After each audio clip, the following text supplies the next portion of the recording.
아멘. 오늘 우리에게 안내해 주시는 하나님의 귀한 말씀은 구약성경 룻기 1장 1절에서 18절까지 말씀 교독합니다. 룻기 1장입니다.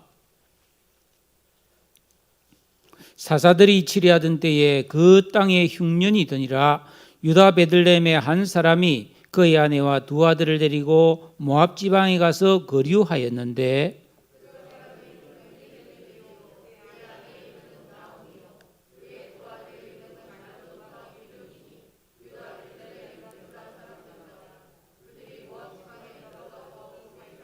나오미의 남편 엘리멜렉이 죽고 나오미와 그의 두 아들이 남았으며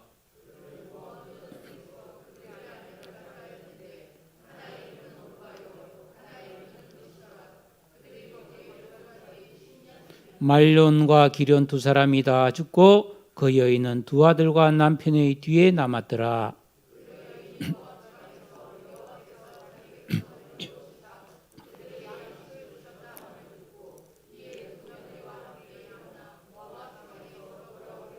있던 곳에서 나오고 두 며느리도 그와 함께하여 유다 땅으로 돌아가려고 길을 가다가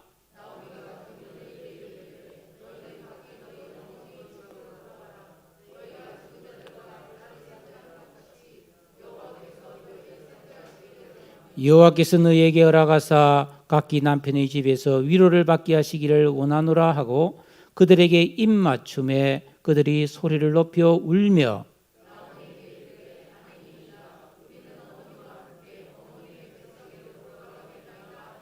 나오미가 이르되 내 딸들아 돌아가라. 너희가 어찌 나와 함께 가려느냐.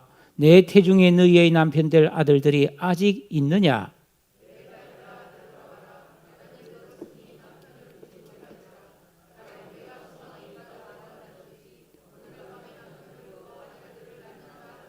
너희가 어찌 그들이 자라기를 기다리겠으며 어찌 남편 없이 지내겠다고 결심하겠느냐. 내 딸들아 그렇지 아니하니라. 여호와의 손이 나를 치셨으므로 나는 너희로 말미암아 더욱 마음이 아프도다 하매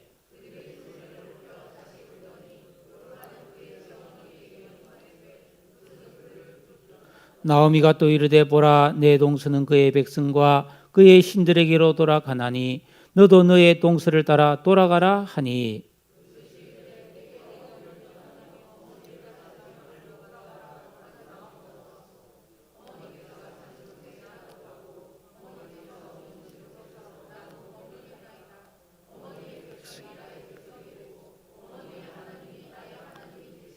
어머니께서 죽으시는 곳에서 나도 죽어 거기 묻힐 것이라. 만일 내가 죽는 일 외에 어머니를 떠나면 여호와께서 내게 벌을 내리시고 더 내리시기를 원하나이다 하는지라. 나오미가 룻이 자기와 함께 가기로 굳게 결심함을 보고 그에게 말하기를 그치니라. 아멘. 피할 수 없는 문제는 우리에게 새로운 기회가 된다는 주제로 하나님 말씀을 전가하도록 하겠습니다. 가까이에 시흥 신세계 아울렛 3층에 아주 깨끗한 서점이 있어요. 제가 거기 가끔 가서 책을 보는데 얼마 전에 참 재미난 책을 한 권 발견했습니다. 옛날부터 그 사람에 대해서는 알고 있었는데 책을 만난 건 처음이에요. 우연히 스가에서 발견했는데 일본의 유명한 관상가인 미즈노 남보쿠 씨가 쓴 소식주의자라는 책이었습니다. 굉장히 유명한 사람인데 이 남보쿠라는 사람은 어릴 때 부모가 세상을 떠났어요. 이 고아가 된 이 남보쿠는 10살 때부터 술을 먹고 방탕한 생활을 합니다. 그래서 매일 싸움질을 하다가 기어이 사고를 치고 18살에 감옥에 갇히게 됩니다.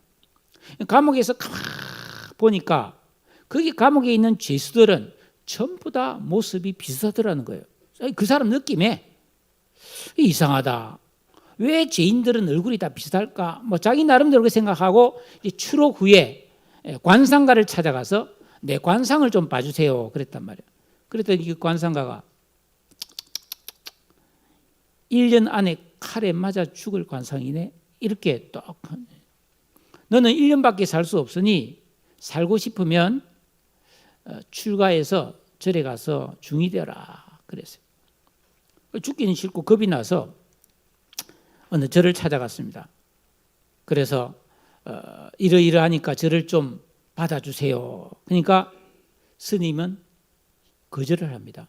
근데 계속 받아달라니까 도저히 할 수 없는 한 가지 제안을 합니다. 너가 앞으로 1년 동안 보리와 콩만 먹고 쌀을 한 톨도 안 먹으면 내가 1년 후에 받아주마.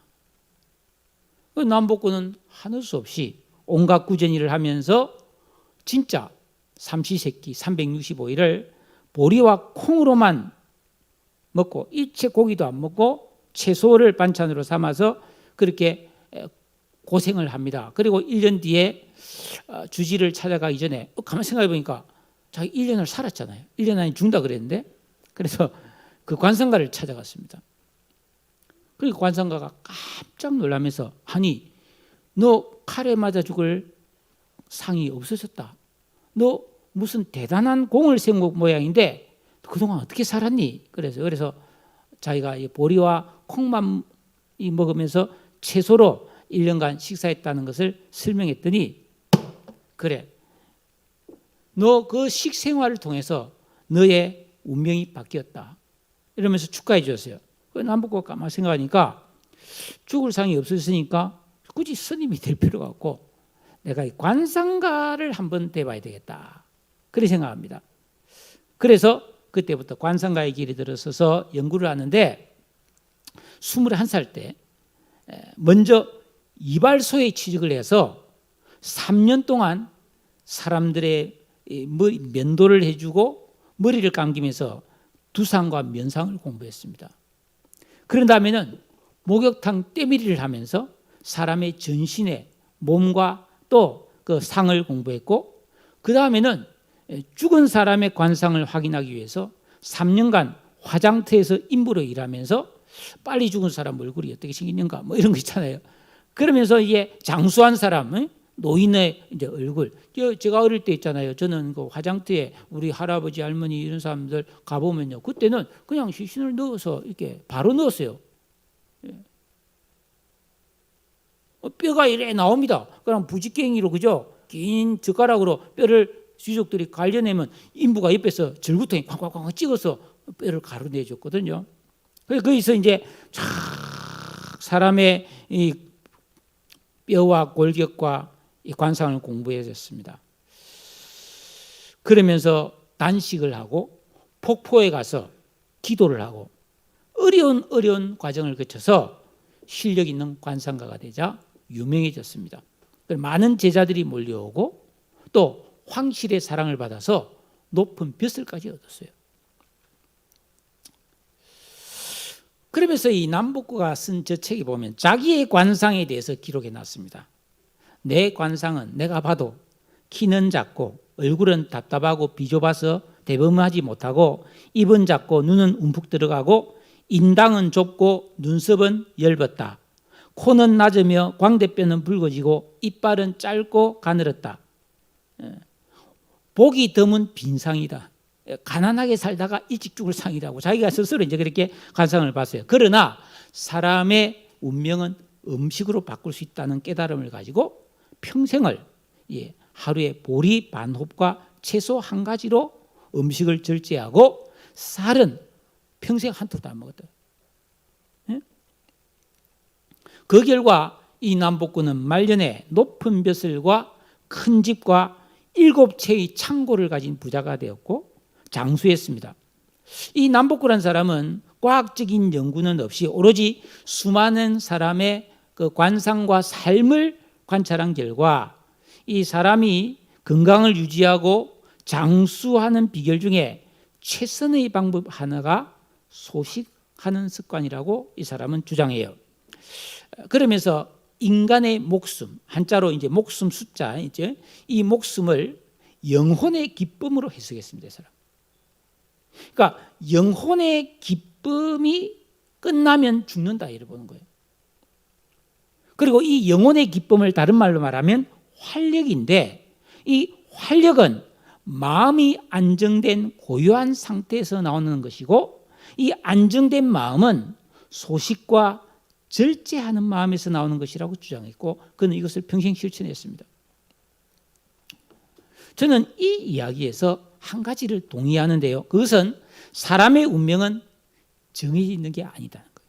내가 무엇을 하면 어떻게 사느냐에 따라서 얼마든지 인생을 바꿀 수 있다는 겁니다. 그게 성경이거든요. 성경은 우리가 예수 믿고 구원받으면 우리 인생은 얼마든지 바뀐다는 거예요. 또 구원받은 다음에도 우리가 신앙생활을 어떻게 하냐에 따라서 내 미래가 완전히 달라진다는 겁니다. 성경에 보면은 여러분 어쩔 수 없는 큰 고난과 시련을 만난 사람들이 많이 나와요. 뭐 아브라함도 그랬고요, 이삭도 그렇잖아요. 완전 흉년을 만나고 야곱도 그죠, 뭐 이제 죽을 운명이 막 생겨오고 그러잖아요. 뭐 요셉은 뭐 부잣집 아들인데 노예로 팔려가서 뭐 진짜 엄청 고생하잖아요. 다윗도 얼마나 많은 죽을 고비를 넘깁니까? 다니엘도 그랬고요. 또 여자들 중에는 오늘 본문의 룻과 에스더가 그랬습니다. 몰살당할 위기를 만나잖아요. 에스더 시대도. 그런데 이 사람들의 공통점이 뭐냐면 큰 시련을 만났을 때 남다른 믿음으로 시련을 어마어마한 축복으로 바꾸었다는 거예요. 그러면서 이 신실한 믿음을 통해서 자기 인생을 바꿀 뿐 아니라 하나님의 뜻을 이루는 일에 쓰임받아서 나라와 민족을 구했다는 겁니다. 이것은 우리 신앙인에게 신실한 것이 얼마나 대단한 일인가에 대한 도전을 줍니다. 예.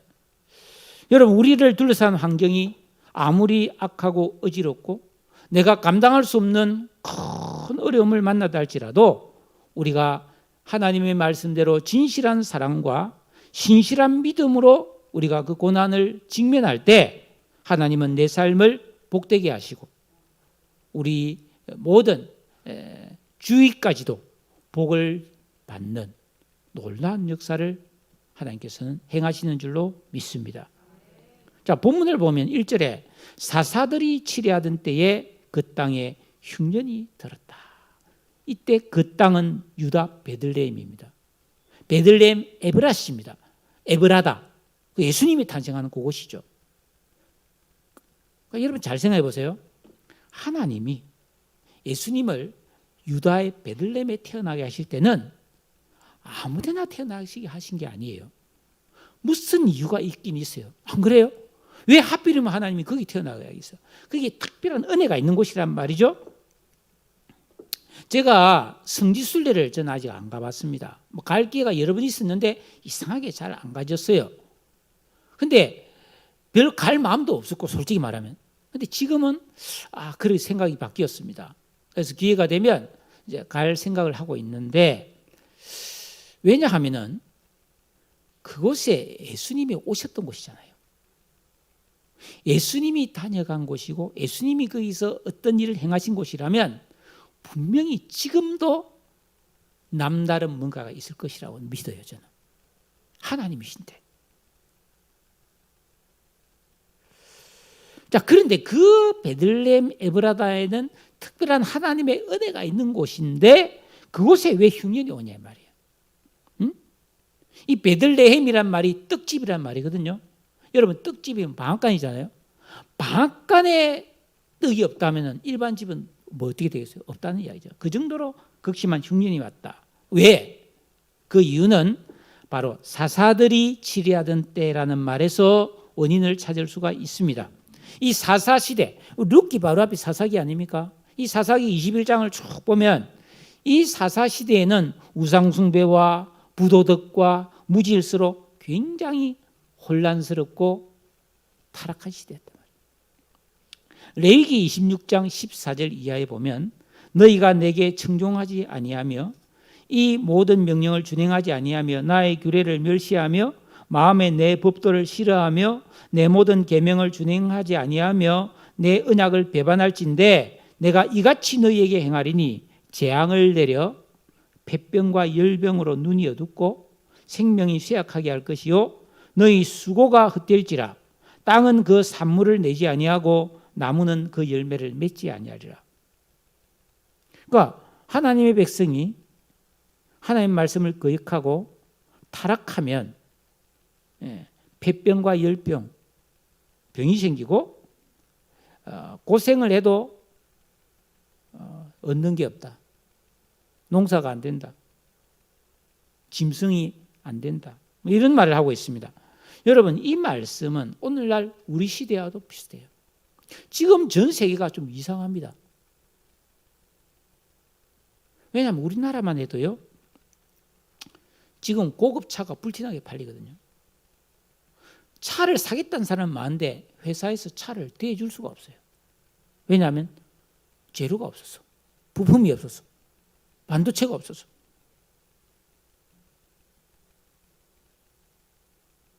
백화점 매출이 엄청 올라가고 있습니다. 기업의 물건이 잘 팔려요. 그런데 기업이 투자는 하지 않습니다. 이상한 시대예요, 지금. 보기 드문 경제 현상이 일어나고 있거든요. 이게 좀 이상한 거예요. 거기다가 코로나에 보통 일이 아닙니다. 지금. 어떤 데는 비가 너무 안 와서 탈이고, 미국에 데스밸리라고 하는 그 사막이 있는데 그 비가 안 내리는데 거기에 홍수가 났어요. 1000년 만에 처음 보고 그런 많은 비가 내렸다고 그런 말이 있잖아요. 이게 이상한 거 아니에요? 이거? 우리는 이런 걸 보면서 뭔가 감을 좀 잡아야 됩니다. 이게 좀 이상한 시대다 말이야. 이런 참 이게 예측 불가능한 이런 시대에 내가 진짜 어떻게 살아야 되지? 이 고민 좀 하셔야 돼요, 여러분.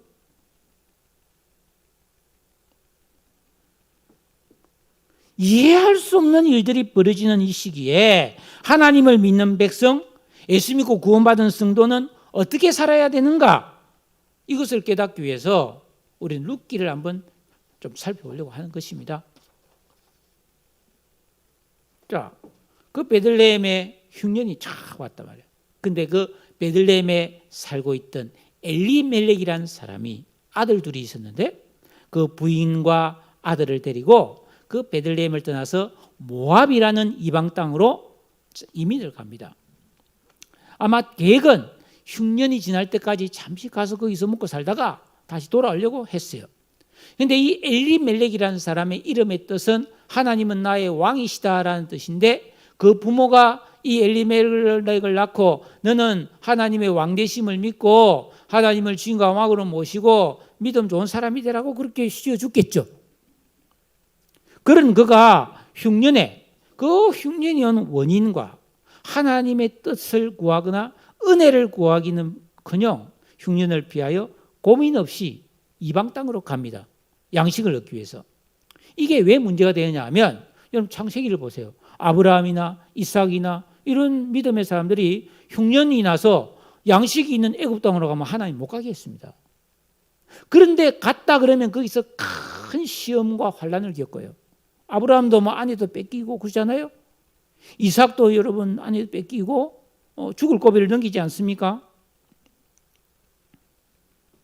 이 모압 땅이라고 하는 곳은 저주받은 땅이거든요, 사실은. 원래 아브라함의 조카 롯의 후예인데 출애굽할 때 이스라엘 백성을 핍박했던 악한 사람들이었어요. 하나님 대적하는 사람들이 살고 있었습니다. 가면 안 되는 데예요. 그런데 양식을 얻기 위해서 갔다 이 말이죠. 여러분 우리의 모습은 어떻습니까? 우리가 어떤 문제를 만났을 때 그 문제를 해결하기 위해서 인간적인 방법, 세상적인 방법, 불법과 꼼수까지 쓰면서 그 문제를 해결하려고 하는 그런 태도들을 우리가 가진 적이 없는가? 하나님은 흉년이 오면 그 하나님 백성들이 내 백성이 겸비하여 회개하면 하나님은 그 땅을 고치시고 비를 내린다고 그랬잖아요. 기도하기를 원하는 거예요. 하나님의 은혜를 구하기를 원했다는 거예요. 그런데 이 엘리멜렉은 그냥 피해서 도망갔단 말이에요. 그 결과 어떤 일이 벌어졌을까요? 그들은 잠시 거류하려고 갔어요. 거류. 예? 그런데 세월이 흘러서 10년을 살아버려요.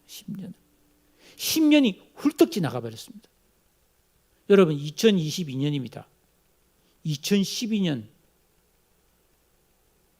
지금까지 여러분 어떻게 살아왔습니까? 잠깐입니다. 올해도 벌써 내일이면 8월 15일입니다. 금방 가을입니다. 좀 바람이 좀 달라진 것 같아요. 아침 저녁으로 느끼시죠, 그죠? 또 계절이 변하고 있는 거예요. 한 달도 안 남았죠, 추석이. 한 달쯤 남았습니까? 추석. 기쁘다고 우주 오셨네. 그때가 얼마 남았어요? 10년이 훌떡 가버린 겁니다. 여러분, 우리가 이 세상을 살아갈 때 내 생각과 마음, 잘못된 습관, 어리고 연약한 모습, 믿음이 안 자란 모습에서 오랫동안 머물고 있으면 안 됩니다. 세월 금방 갑니다. 내 모습 이대로 계속 가지고 변함없이 사는 거 좋은 방법 아닙니다. 이 엘리멜렉의 가족은 양식을 얻어서 먹고 살았습니다. 안정되고 그 현실에 적응이 되었을 것입니다. 그 사회에 동화되어 갔습니다. 그런데 문제는 이 가족들에게 그 모압 땅은 기쁨의 땅이 된 게 아니라 슬픔의 땅이 되고 말았습니다. 왜냐하면 그 나오미의 남편 엘리멜렉이 죽고 나오미와 그 두 아들이 남았고 그 두 아들은 거기서 이방 여인과 차례로 결혼을 했는데 두 아들이 다 죽어버려요. 남자 셋에 여자 한 명. 그러니까 엘리멜렉과 부인 나오미와 말론 기론 남자 3명과 여자 1명이 모압으로 왔는데 10년 딱 지나고 나니까 남자는 싹 다 죽고 여자 3만 남아버려요.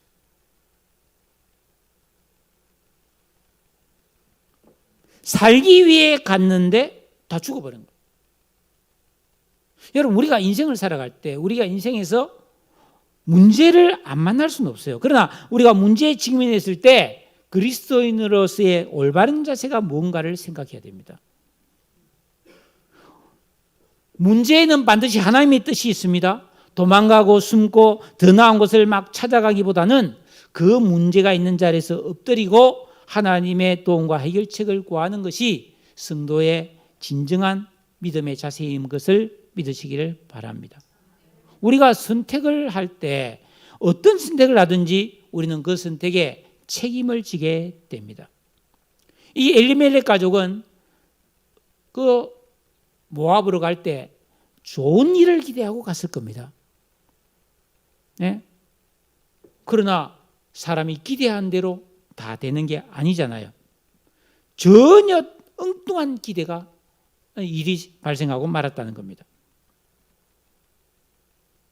그들은 흉년 때에 하나님의 보호를 벗어나서 모압의 양식을 찾으러 갔는데 오히려 거기서 죽음을 맞이했고 철저하게 인생의 흉년을 맞이합니다. 자, 일은 그렇게 됐어요. 자, 그렇다면은 남아있는 나오미와 두 이방 여인 며느리는 어떻게 살아야 됩니까? 뭐 우리가 다 알다시피 이번에 많은 비가 내리는 바람에 그 지하에 물이 들쳐서 반지하에 살던 그 이제 두 40대 여성과 어린 딸이 그 이제 목숨을 잃었잖아요. 70대 어머니는 병원에 입원해서 홀로 살았어요. 어떻게 살겠어요? 얼마나 기가 막힙니까? 제가 생각해도 끔찍하더라고. 반지하에 살아본 결과 그렇습니다. 제가 그 반지하에 살다가 결혼하면서 2층으로 옮겼거든. 돈을 좀 더 주고 마침 2층이 비는 바람에 그 같은 건물에 보는데 얼마 안 있어서 그 밑이 잠겨버렸어. 참 진짜 내려가 보니까 끔찍하더라고. 왜냐면 방에서 누워서 보면 사람 지나가면 다리가 보이거든요. 길이니까 저벅저벅 걸었는데 그 창문으로 비가 들이치면 어떡하겠어. 나오미와 이 두 며느리는 어떻게 살아야 됩니까? 길이 없는 것은 아닙니다. 전도서 3장 14절에 무릇 하나님의 행하시는 것은 영원히 있을 것이라 더할 수도 없고 덜할 수도 없나니 하나님이 이같이 행하시면 사람으로 그 앞에서 경외하게 하려 하심인 줄 알았도다. 여러분, 이런 절박한 상황에서 인생의 그 험한 골짜기에서 고통하며 신음할 때 중요한 것은 그때 하나님을 경외하는 거라는 겁니다. 그럼 하나님을 경외하는 게 뭐라 그랬어요? 정확한 순종. 이때 내가 어떻게 해야 되느냐 하고 하나님 뜻을 찾아서 그것을 정확하게 순종하는 거라는 거예요. 그것은 하나님에 대한 신뢰가 전제되어야 합니다. 하나님은 반드시 이런 나를 구원해 주신다고 믿어야 되는 거예요. 그래서 하나님의 뜻을 구하고 그 뜻대로 살고자 할 때에 하나님은 어두운 인생의 골짜기에서 건져주시는 줄로 믿습니다. 하나님은 결코 자기를 믿고 의지한 자를 버리지 않습니다. 하나님은 약속했습니다. 히브리서 13장 5절에 그가 친히 말씀하시기를 내가 과연 너희를 버리지 아니하고 과연 너희를 떠나지 아니하리라.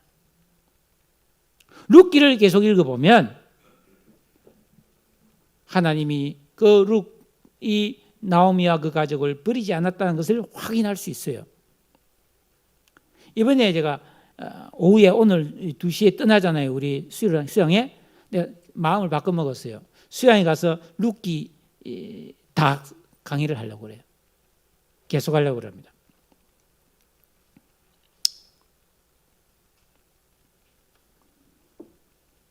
(6절에) 보니까 이 나오미와 두 며느리가 정말 웃음기가 없이 그냥 밥 먹고 한숨 푹푹 쉬면서 살았을 거라고 생각해요.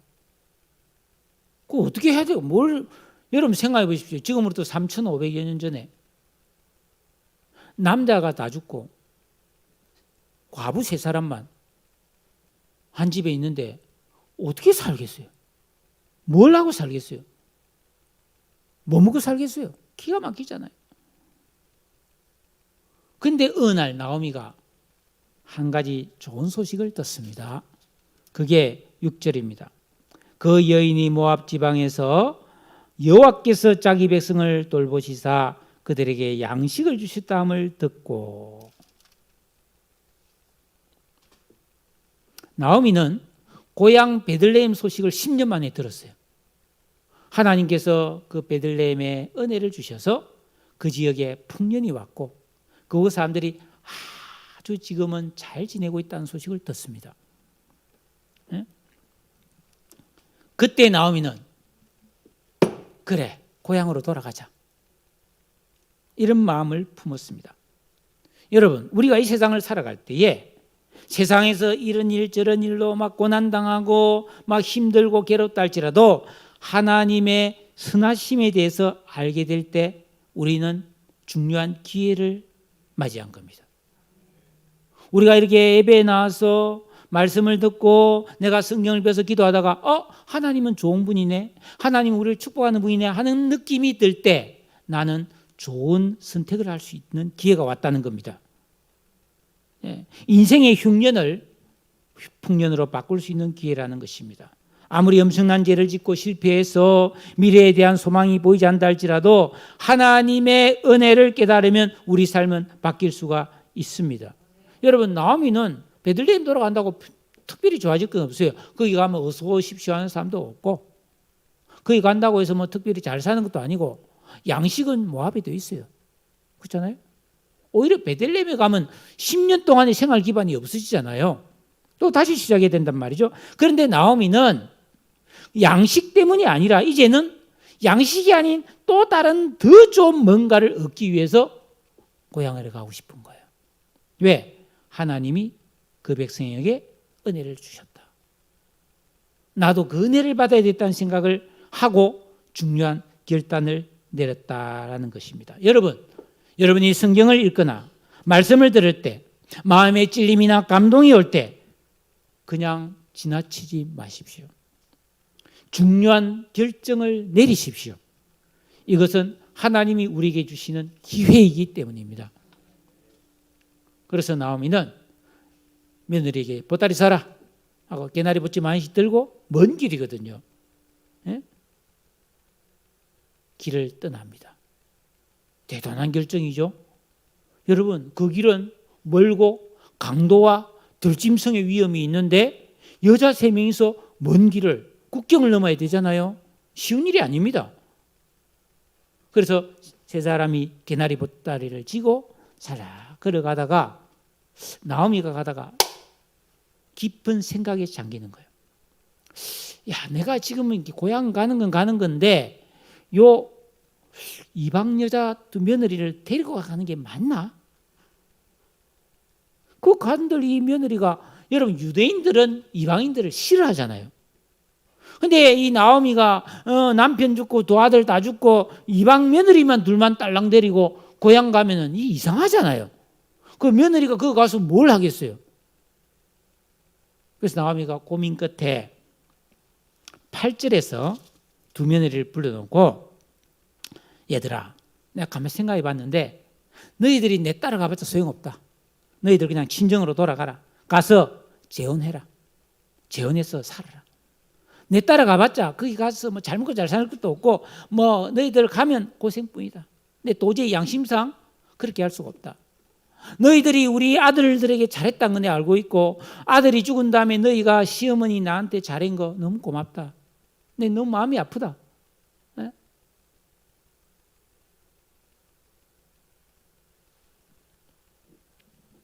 여러분, 2 며느리를 자기들이 살던 고향에 남겨두고 가려는 나오미의 결정은 인간적으로는 이해가 되잖아. 그러나 신앙적으로는 잘못된 선택입니다. 왜냐하면 이 결정은 2 며느리를 단순히 고향에 머물게 하는 게 아니에요. 이 며느리는 하나님을 믿는 백성에게로 이방인으로 시집을 와서 거기서 하나님을 알게 된 사람들이거든요. 그러니까 그들을 다시 돌려보내는 것은 지금까지 알아왔던 하나님에 대한 신앙을 버리고 다시 옛날의 우상신앙으로 돌아가는 결과가 되는 것이죠.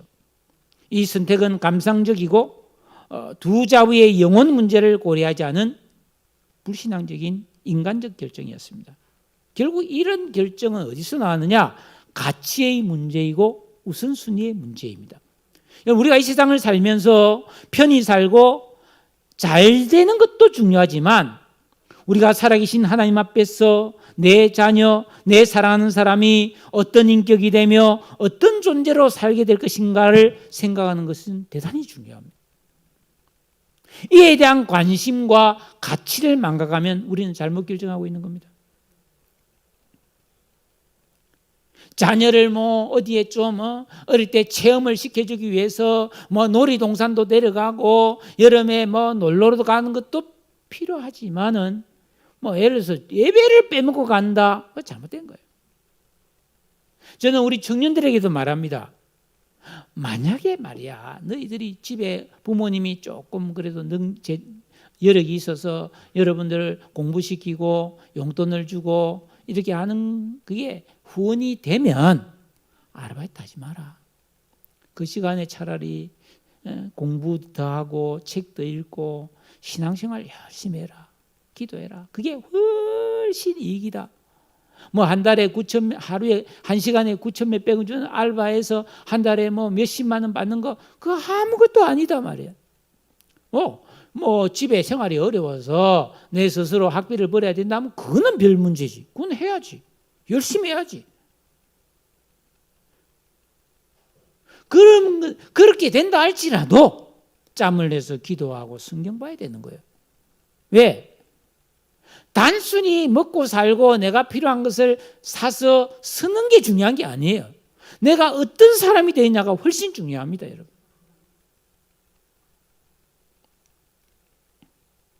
자, 시어머니가 며느리 보고 이야기하니까 며느리가 엉엉 울면서 어머니 아니에요. 우리는 어머니랑 같이 살고 싶어요. 어머니 우리를 가라고 하지 마세요. 하면서 막 3사람이 앉아서 엉엉 울으면서 서러워서 얼마나 슬픕니까, 그죠? 그런데 이 며느리 2사람이 있어요. 큰 며느리는 아마 이름이 오르바고 작은 며느리는 룻인데 그 큰 며느리 오르바는 그 한두 번 사용하다가 결국은 알겠어요 어머니 안녕히 가세요 만수무강하세요 하면서 어머니한테 작별의 입을 맞추고 자기 친정, 자기 신에게로 돌아갔다고 되어 있습니다. 여러분, 이 오르바는 어쩔 수 없는 선택을 했죠. 본인이 가고 싶어 간 것 아니잖아요. 그러나 결과적으로는 어땠습니까? 하나님을 만나서 잠깐 믿음을 가졌지만 다시 우상에게로 돌아간 사람의 예입니다. 디모데후서 4장 10절에 보니까 데마는 세상을 사랑하여 나를 버리고 데살로니가로 갔다라고 바울이 이야기하고 있어요. 오늘 나의 삶에서 고난을 당하고 우리가 어떤 결정을 내릴 때 우리는 가치의 시험을 받는 겁니다. 어디에 내가 가치를 두는가?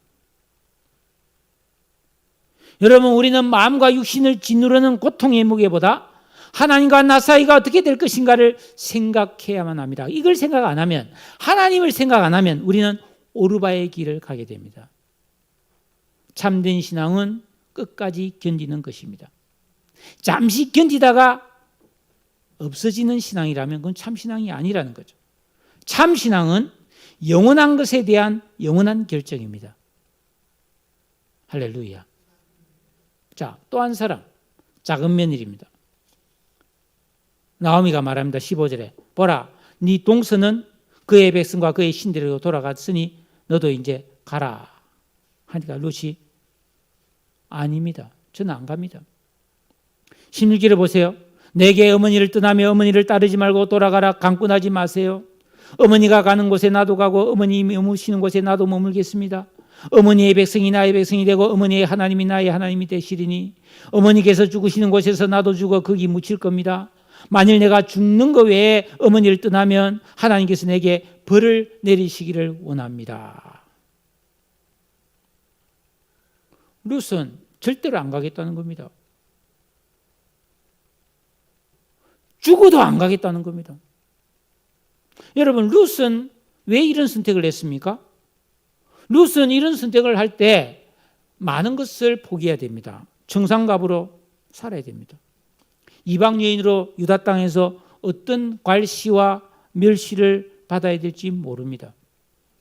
손해보는 선택이죠. 그런데 이 룻은 실리적인 선택보다 사랑과 도덕, 신앙의 선택을 했다는 겁니다. 여러분, 실리주의라고 하는 것은 이것이 정당하고 옳은 일인가 그게 중요한 게 아니고 나에게 얼마나 유익이 되는가에 더 중요한 가치를 두는 거죠. 실용주의는 편리함을 따르는 겁니다. 명분을 중시하는 것은 합리주의입니다. 이익을 중시하는 실리주의를 택하면 우리는 그만큼 위대한 결정을 할 기회를 놓치는 겁니다. 여러분, 우리는 그리스도인입니다. 어떤 선택을 할 때 하나님의 뜻을 구해야 됩니다. 믿음의 선택을 하는 결단을 내릴 줄 알아야 합니다. 룻은 그런 선택을 한 거죠. 좁은 문으로 들어가기로 결심한 겁니다.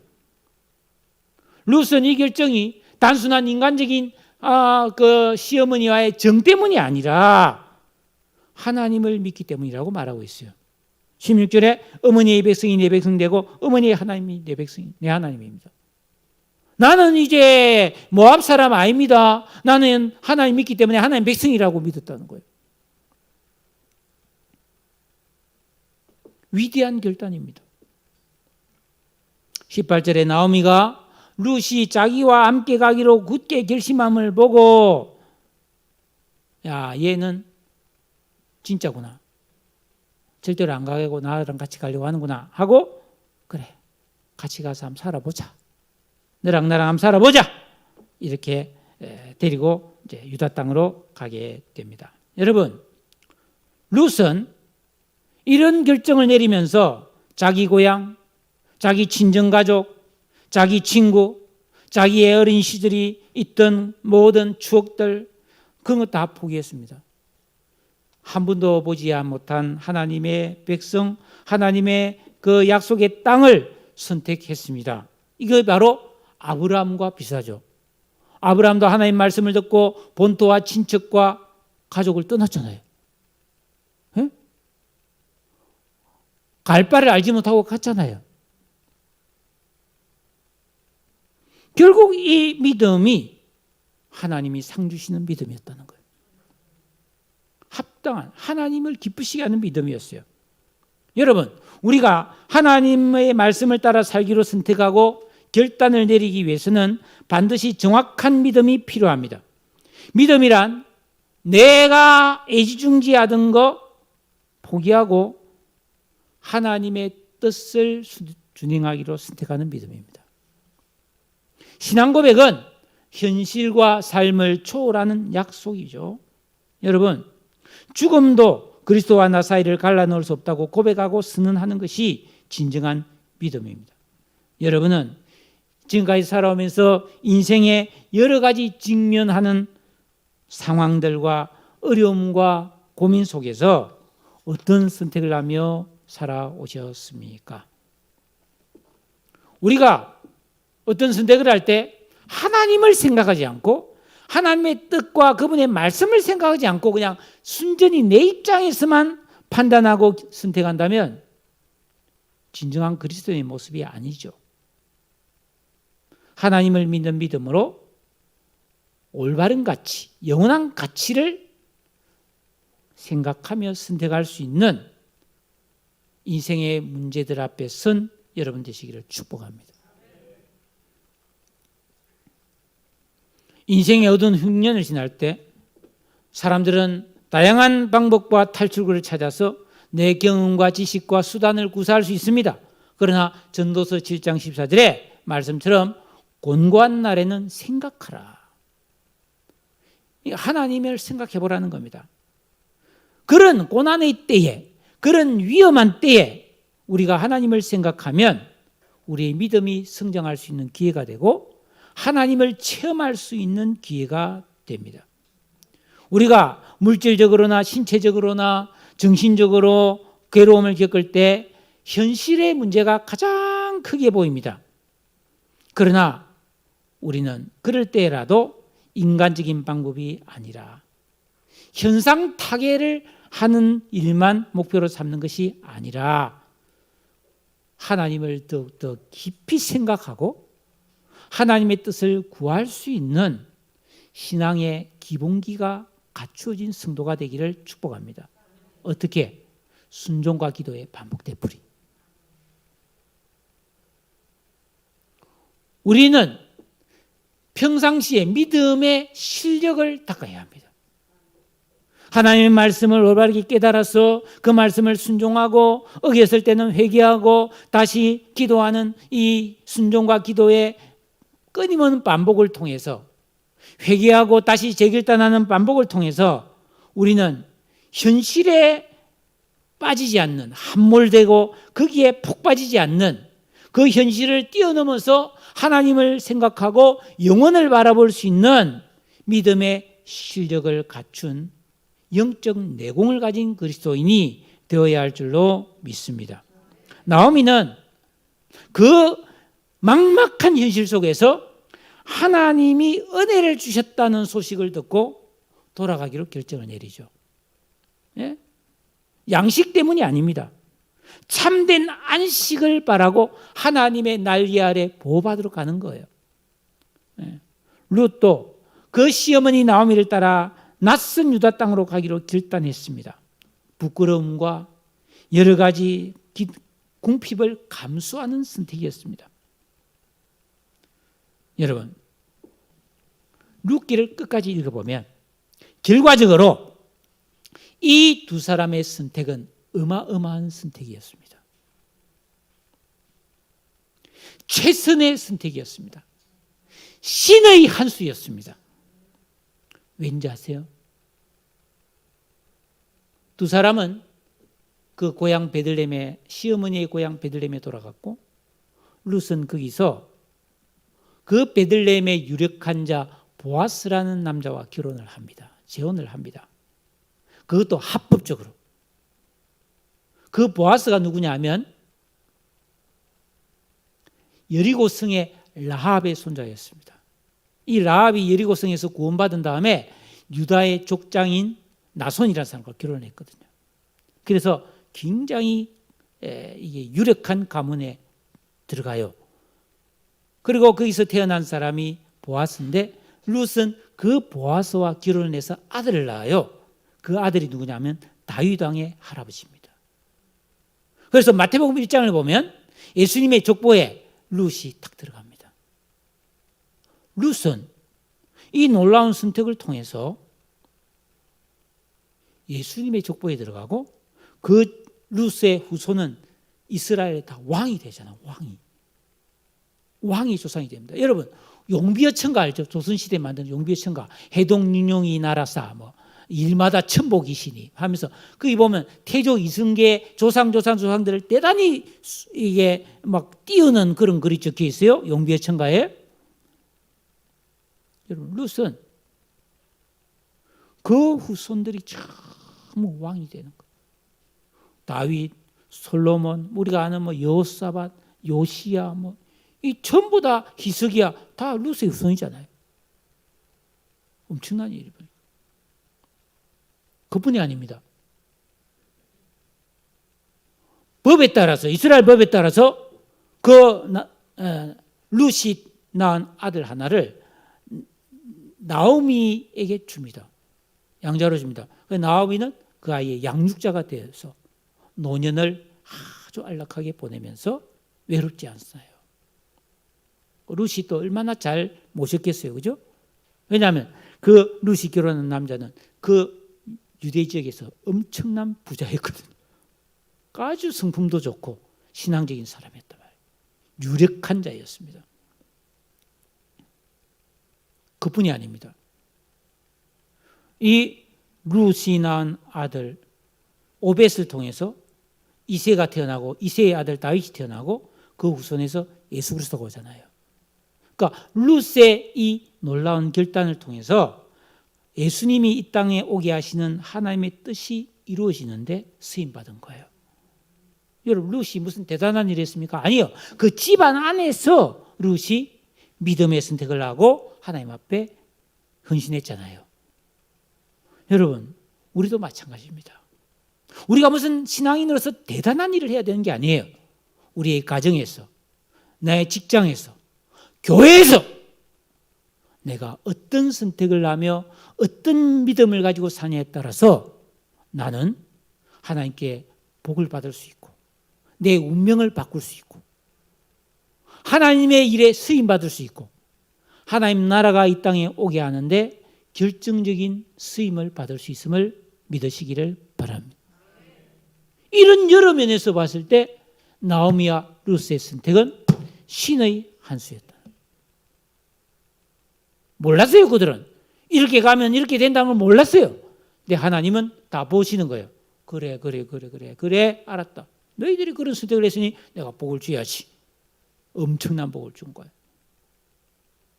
영원히 기억될 사람들이 된 거죠.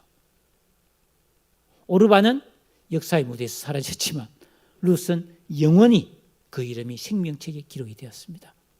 사랑하는 여러분, 살아가면서 이런 일 저런 일을 만났을 때 아무리 괴롭고 슬프더라도 하나님을 생각하세요. 믿음의 선택을 하세요. 위대한 선택을 하세요. 그게 쉽나? 쉽지 않죠. 쉽지 않습니다. 어떻게 해야 되느냐? 평소에 말씀을 가까이 하고 기도해야 결정적일 때 결정적인 선택을 할 수 있음을 믿으시기 바랍니다. 기도하겠습니다. 하나님 아버지 감사합니다.